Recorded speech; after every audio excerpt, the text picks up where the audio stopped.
प्रिय विद्यार्थियों नमस्कार। हिंदी की ऑनलाइन शिक्षण व्यवस्था में आप सबका हार्दिक अभिनंदन स्वागत। आइए प्रारंभ करते हैं हिंदी का शिक्षण।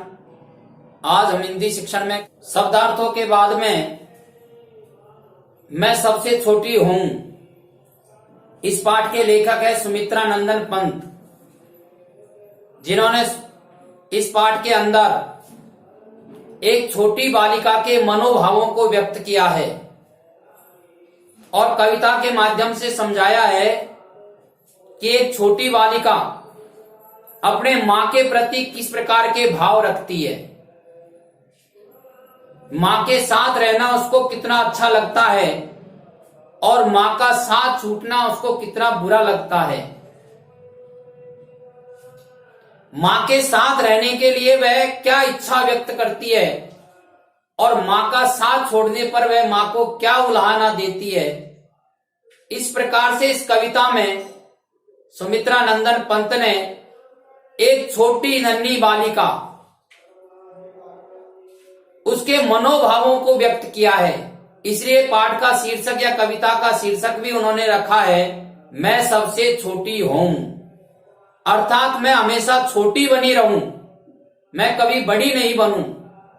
तो प्रथम जो पद्य है उसके अर्थ और भावार्थ को हम यहां समझते हैं। इसमें दिया है मैं सबसे छोटी हूं।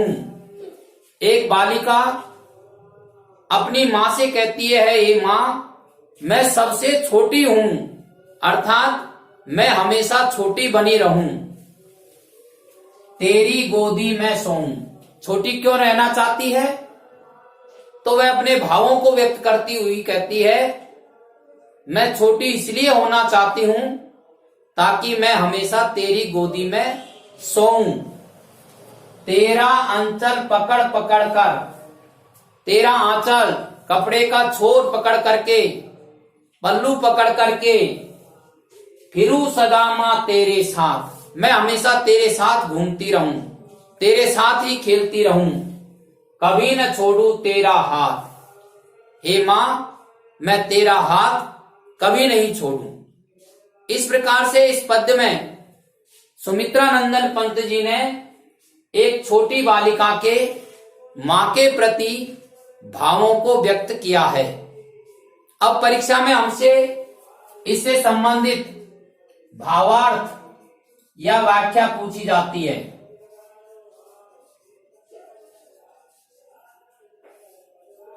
तो भावार्थ या व्याख्या लिखने के लिए सबसे पहले हमें प्रसंग लिखना होता है।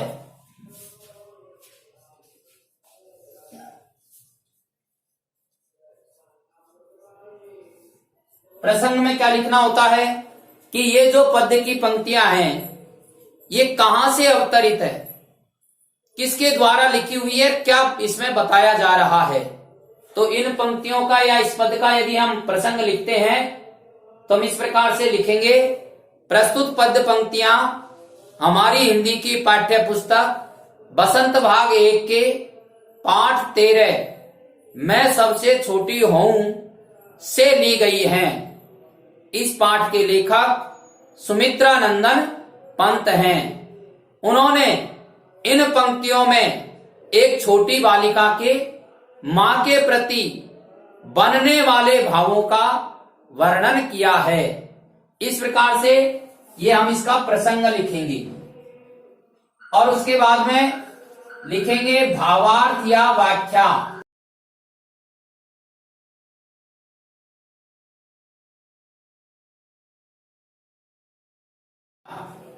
प्रस्तुत पद पंक्तियों में एक छोटी बालिका अपनी मां के प्रति अपने भावों को व्यक्त करते हुए कह रही है, हे मां मैं सबसे छोटी हूं, अर्थात मैं हमेशा छोटी बनी रहूं। इसका कारण ये बताती है, तेरी गोदी में सोऊं। यदि मैं सबसे छोटी बनी रहूंगी तो मैं हमेशा तेरी गोदी में सोऊं। अर्थात वह बालिका अपनी मां की गोद को छोड़ना नहीं चाहती है। तेरा आंचल पकड़ पकड़ कर फिरू सदा मां तेरे साथ। हे मां यदि मैं छोटी रहूंगी तो तेरा अंचल पकड़ करके हमेशा तेरे साथ घूमती रहूंगी। कभी न छोड़ू तेरा हाथ, और मैं तेरा हाथ नहीं छोड़ना चाहती हूं, तेरे साथ रहना चाहती हूं। इस प्रकार से एक बालिका ने अपनी मां के प्रति भावों को इन पंक्तियों में व्यक्त किया है। ये इसका भावार्थ और व्याख्या हो जाएगी।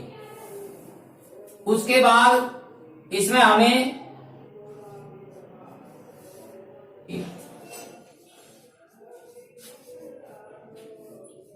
तो विशेष में इसकी भाषा के संबंध में बता सकते हैं, कठिन शब्दों के संबंध में बता सकते हैं, या इसकी शिक्षा के संबंध में बता सकते हैं। इस प्रकार से हमने पहले पद का भावार्थ और व्याख्या समझी है। अब अगले वीडियो में हम इस पाठ के दूसरे तीसरे और प्रसंगों को, पद्यों को समझेंगे, उनके भावार्थ और उनकी व्याख्याओं को समझेंगे। अब इस पाठ के शब्दार्थों को और व्याख्या को लिखने की दृष्टि से आप इसका स्क्रीनशॉट ले लीजिए, और याद करने की दृष्टि से कम 2 बार आप इस वीडियो को सुने और सुनकर के सब्सक्राइब करें, ताकि शिक्षण के अन्य वीडियो आपके पास समय पर पहुंचते रहेंगे और उसका लाभ आपको मिलता रहेगा। धन्यवाद।